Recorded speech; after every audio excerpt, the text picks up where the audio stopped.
السلام علیکم ورحمۃ اللہ۔ پیارے بھائیوں اور میری معززات ماؤں، بہنوں اور بیٹیوں، بلوغ المرام کتاب النکاح باب النفقات، سبق نمبر ہے 246۔ بسم اللہ الرحمن الرحیم۔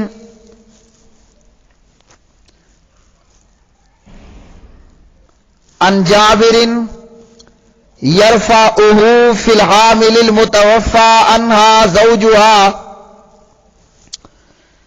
قال لا نفقة لها، اخرجه البيهقي ورجاله ثقات، لكن قال المحفوظ وقفه وثبت نفي النفقة في حديث فاطمة بنت قيس كما تقدم، رواہ مسلم۔ حضرت جابر رضی اللہ تعالی عنہ سے اس حاملہ عورت کے بارے میں جس کا خاوند فوت ہو گیا ہو، مرفوعاً روایت ہے کہ ایسی عورت کے لیے نفقہ نہیں ہے۔ اسے بہقی نے روایت کیا اور اس کے راوی ثقہ ہے، لیکن امام بیہقی نے کہا کہ اس کا موقوف ہونا محفوظ ہے۔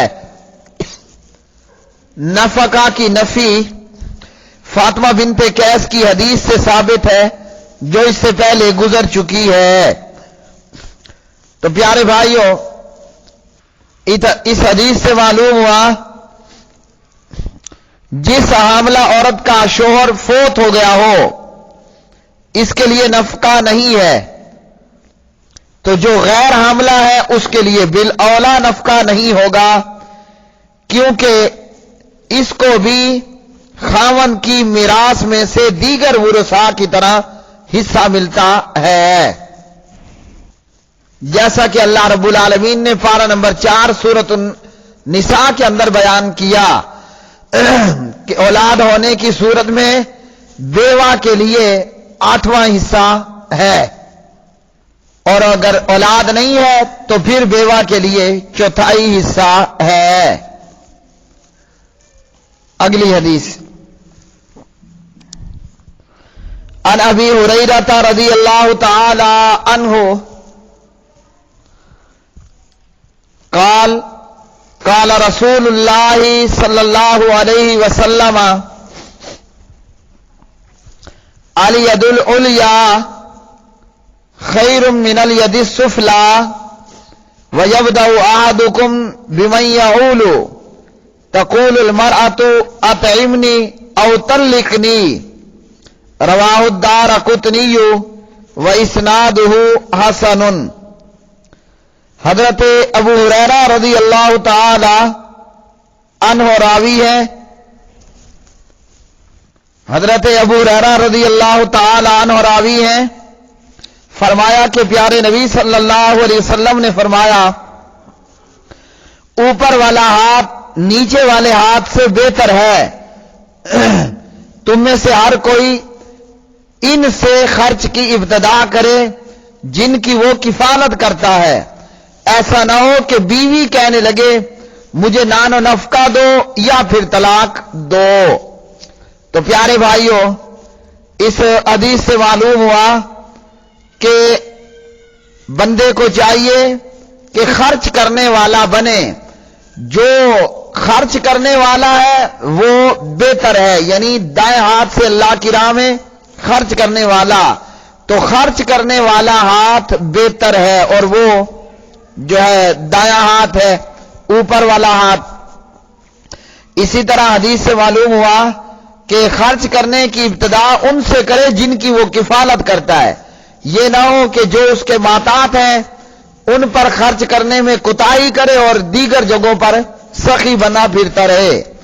اس حدیث سے یہ بھی معلوم ہوا کہ اگر خاون بیوی کا خرچہ دیدہ و دانستہ پورا نہ کرے جان بوجھ کر، تو پھر اس صورت میں بیوی شوہر سے طلاق کا مطالبہ کرنے میں حق بجانب ہوگی۔ اگلی حدیث، عن سعید بن المسیب فی الرجل لا یجد ما ينفق على اہلہ قال يفرق بینہما، اخرجہ سعید بن منصور عن سفیان عن ابی الزناد عنہ قال قلت لسعید سنت فقال سنت وهذا مرسل قوی۔ عن سعید بن المسیب فی الرجل لا یجد ما ينفق على اہلہ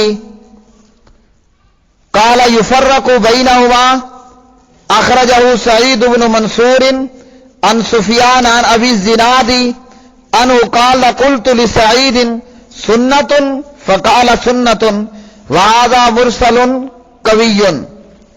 سعید بن مسیب رحمہ اللہ سے ایسے آدمی کے متعلق جس کے پاس اپنی بیوی کو نان و نفقہ دینے کے لیے کچھ نہ ہو، مروی ہے کہ ان کے درمیان میں یعنی ان میاں بیوی کے بیچ میں علیحدگی کر دی جائے۔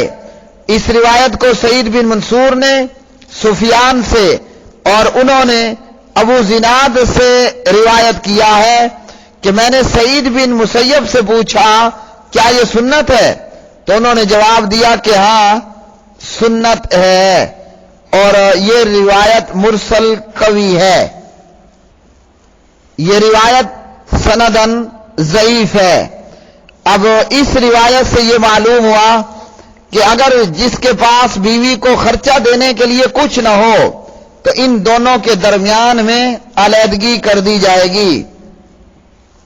اس سے یہ معلوم ہوا کہ اگر شوہر عورت کا نان و نفقہ نہ دے سکتا ہو تو عورت کو فسخ نکاح کا حق ہے یا نہیں۔ اس مسئلے میں ائمہ کے مختلف اقوال ہیں۔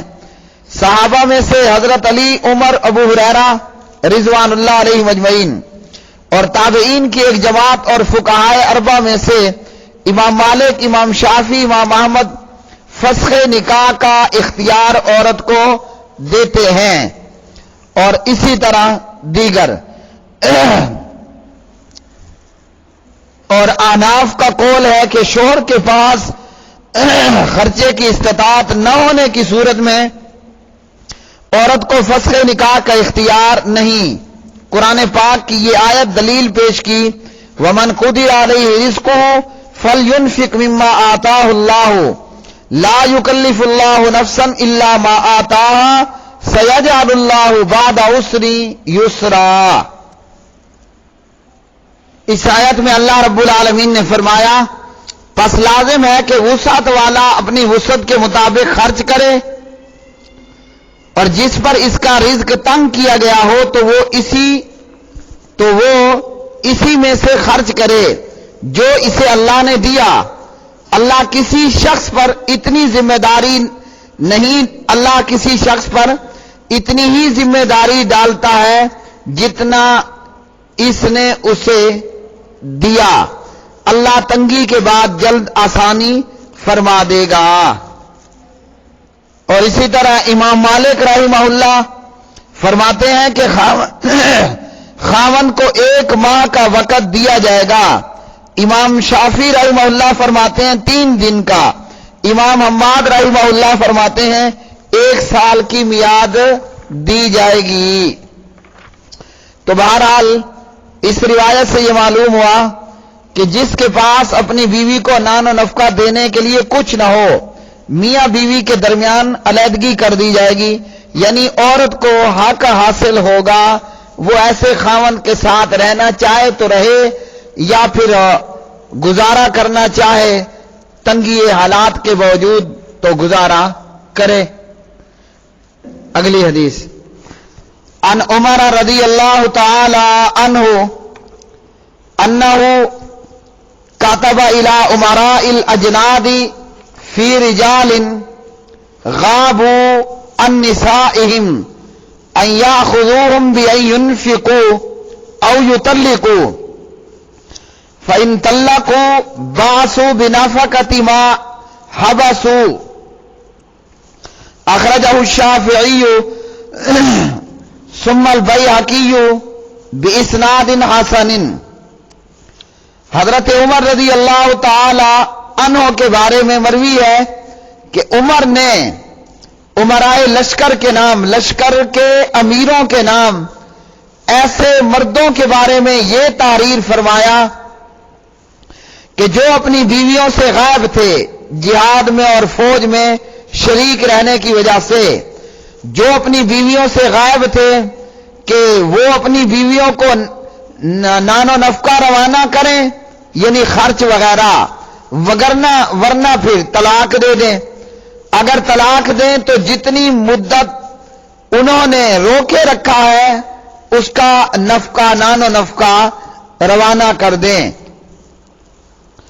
تو اس حدیث سے یہ معلوم ہوا کہ اگر کوئی خاوند بیوی سے دور ہے تو اس کی ذمہ داری بنتی ہے کہ بیوی کو نان و نفقہ، اخراجات اسے مہیا کرے.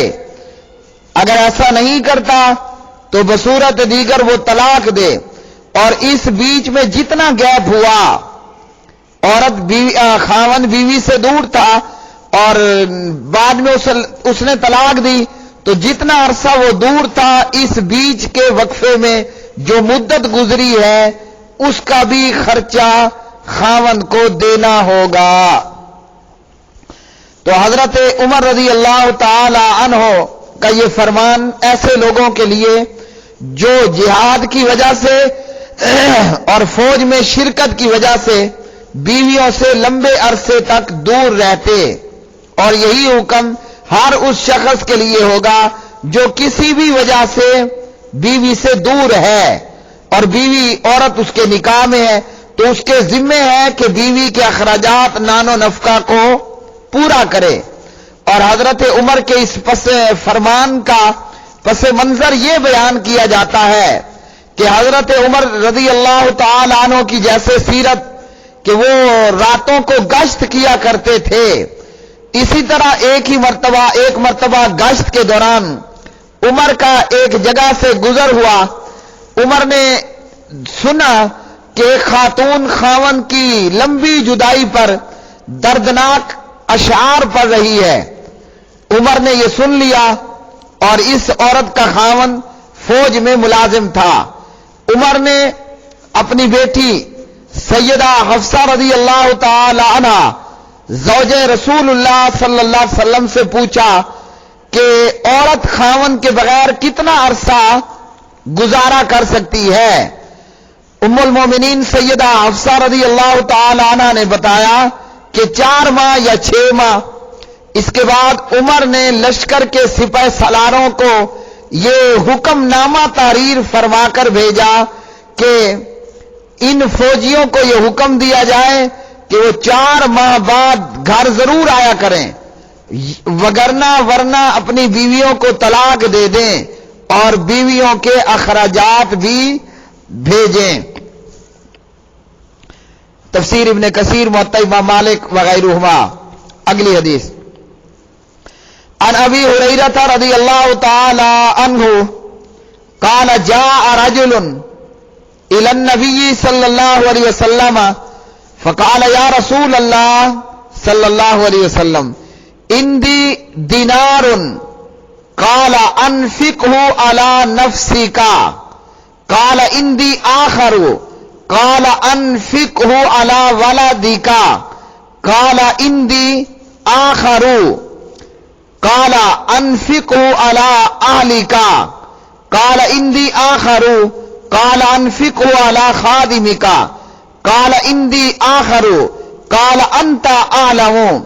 اخرجه الشافعي وابو داود واللفظ له اخرجه النسائي والحاکم بتقدیم الزوجة على الولد. سیدنا ابو ہریرہ رضی اللہ عنہ راوی ہیں، ایک آدمی پیارے نبی صلی اللہ علیہ وسلم کی خدمت میں حاضر ہوا. اس بندے نے کہا کہ اللہ کے رسول صلی اللہ علیہ وسلم میرے پاس 1 دینار ہے. آپ نے فرمایا اپنے آپ پر اپنی ذات پر خرچ کر. کہا کہ میرے پاس ایک اور بھی ہے.